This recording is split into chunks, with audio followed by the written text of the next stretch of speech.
अहम होगा यहाँ पर देखना। विजय कौशिक जी, आपको क्या लगता है? लगातार देखिए आम आदमी पार्टी ये इल्जाम लगा रही है कि साजिश के तहत अरविंद केजरीवाल को फंसाया जा रहा है, लेकिन अरविंद केजरीवाल भी हार मानने वाले नहीं है, क्योंकि इस्तीफा नहीं दिया है उन्होंने अब तक यहाँ पे, और जेल से ही सरकार चलाने की बात कर रहे हैं। वो आप लोग किस तरह से देख रहे हैं?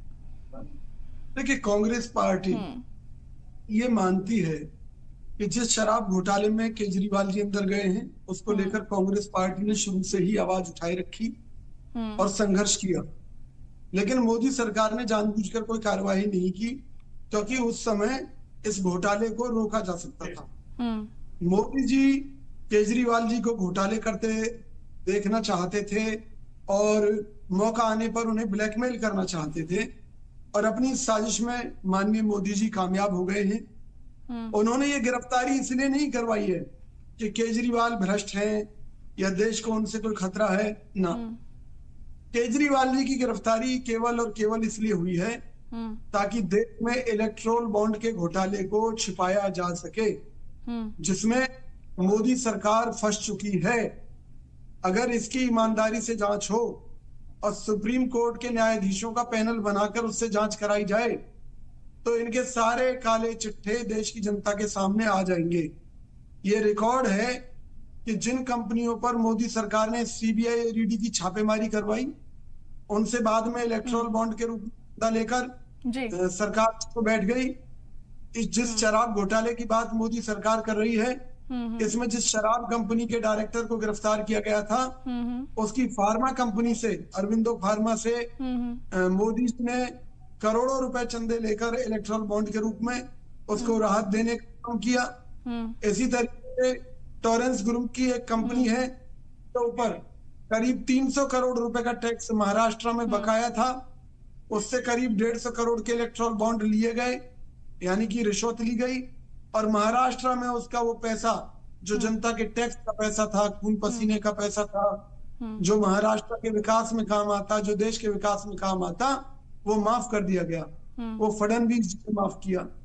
तो पहली बार ऐसी एक लुटेरी सरकार जो उद्योगपतियों की गर्दन पर सीबीआई ईडी नाम का छुपती है और उनसे वसूली करती है। देखिए, जो कुछ भी कार्रवाई यहाँ पर होता है अपनी बात रखने का। विजय कौशिक साहब, आपसे ये जानना चाहूंगी कि देखिए, कांग्रेस ने ही शुरुआत में शराब घोटाले को लेकर तमाम सवाल उठाए थे, लेकिन अब वही आम आदमी पार्टी के साथ खड़ी हुई है यहाँ। नहीं, कांग्रेस पार्टी शराब घोटाले को लेकर आम आदमी पार्टी के साथ नहीं खड़ी हुई।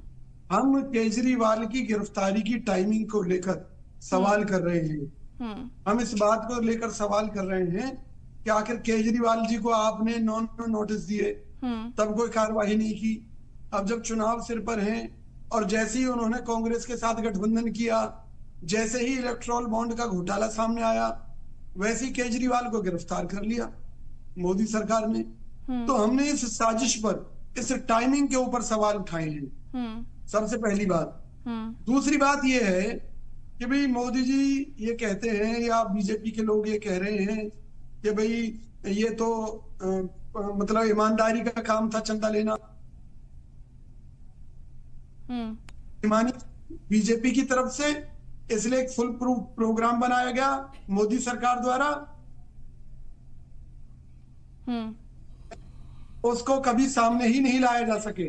वो तो भला हो सुप्रीम कोर्ट का, कि सुप्रीम कोर्ट का डंडा घूमा और ये सारे आंकड़े रिजर्व बैंक ऑफ इंडिया को सामने रखने पड़े, कोर्ट के सामने, और देश की जनता के सामने आए। पता चला देश की जनता को कि भाई किस तरह से कंपनी मालिकों की गर्दन पर सीबीआई और ईडी की तलवार रखकर उनसे चंदा वसूली हुई है, किस तरह से सरकारी टैक्स माफ करने की एवज में इलेक्ट्रोल बॉन्ड के नाम पर चंदा वसूली की गई है। सबसे ज्यादा चंदा बीजेपी को क्यों मिला? 16,000 करोड़ का कुल चंदा को मिला है, और बाकी 500-600 करोड़ में बाकी सारे छोटे दल हैं। इसके अलावा कांग्रेस के खाते फ्रीज करा दिए इनकम टैक्स को लेकर। चुनाव के मौके पर ही ये सारी कार्रवाइयां क्यों हो रही है? ऐसा मुद्दा है कि कांग्रेस का फंड छीन लो, कांग्रेस चुनाव करेगी।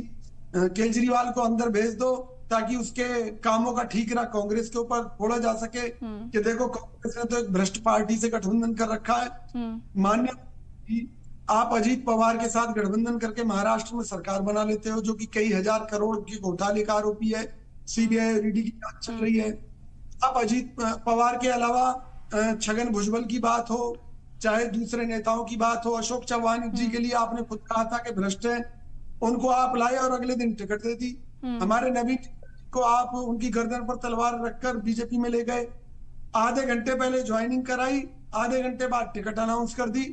तो मुझे बताइए, देश भर में जो ईमानदारी का ढिंडोरा पीटती है बीजेपी, आज बीजेपी का आधे से ज्यादा कांग्रेसी है, कोई मंत्री है, सांसद है, कोई विधायक है, और ये वो लोग हैं जिनको बीजेपी और मोदी जी और इनके नेता पानी पी पी कर कोसते थे, भ्रष्ट कहते थे, बेईमान कहते थे, और आज बीजेपी में उनको इन्होंने सिर आंखों पर बिठा रखा है। आज ये लोग ईमानदार कैसे हो गए? केजरीवाल जी की बात कहीं ना कहीं ये सही है कि अगर वो बीजेपी में चले जाते तो ना तो वो आज गिरफ्तार होते और ना ही बीजेपी उन्हें शराब घोटाले में अंदर देती। अरे भाई, ये मामला कई साल से चल रहा है, आज का मामला नहीं है। इसके लिए कांग्रेस नेता कार्यकर्ता सड़कों पर बैठे और कहा कि इस पर रोक लगाइए ताकि जो जनता का पैसा है वो घोटाले के माध्यम से चंद लोगों की जेब में न जा सके।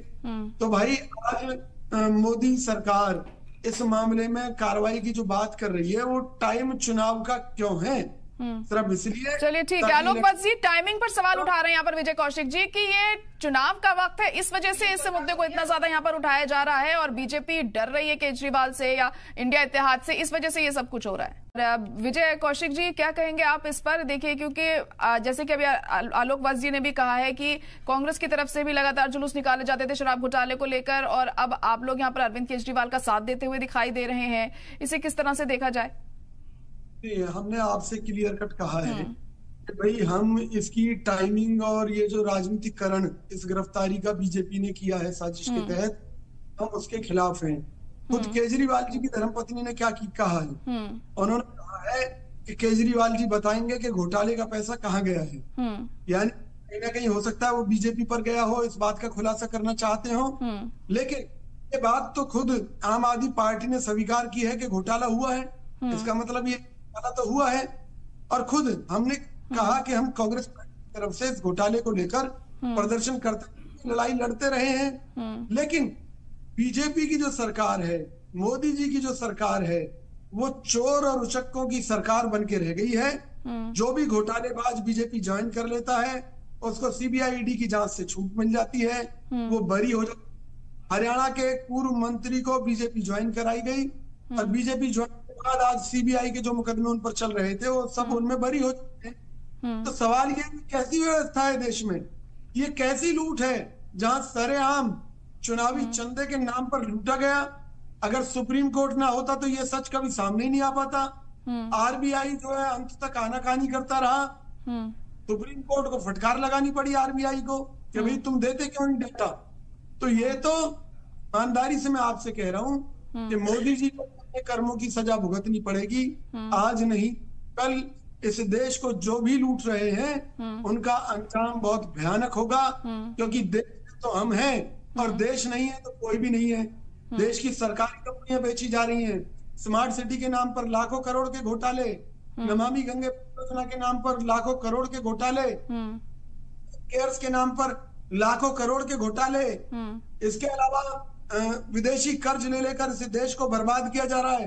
आज टैक्स के नाम पर देश की जनता को लूटा जा रहा है, महंगाई चरम है, लोग अपने बच्चों को प्राइवेट स्कूलों में नहीं पढ़ा पा रहे, लोगों की आंखों में आंसू आ रहे हैं महंगाई के चलते, और सरकार के 81 करोड़ लोगों को हम 5 किलो गेहूं तो दे रहे हैं। क्या 5 गेहूं ही सब कुछ है 81 करोड़ जनता के लिए? मैं समझता हूं कि कहीं ना कहीं मोदी जी अपने पाप कर्मों को छुपाने के लिए अपने जीवन की आखिरी लड़ाई लड़ रहे हैं, क्योंकि अगर ये 2024 जीत गए तो निश्चित तौर पर वो आने वाले समय में देश के लिए एक नए तानाशाह हो सकते हैं। क्योंकि जो आज लोकतंत्र की आड़ में जो लोग तानाशाही कर रहे हैं वो बख्शेंगे नहीं देश को, इस देश को बर्बाद का उन्होंने ले लिया है। और मैं मोदी जी को बधाई, मुझे उसमें भावी तानाशाह की संभावनाएं नजर आती हैं, क्योंकि चुनाव प्रक्रिया पर जो हजारों करोड़ खर्च होते हैं, अगर मोदी जी खुद को तानाशाह घोषित कर दे तो कम से कम करोड़ रुपए तो बचेंगे।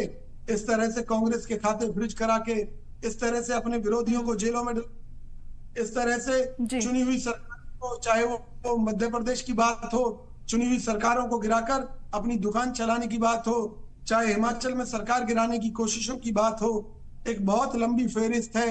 मोदी जी को जवाब देना पड़ेगा, हमें नहीं देंगे तो देना पड़ेगा। मतलब भगवान की दरबार में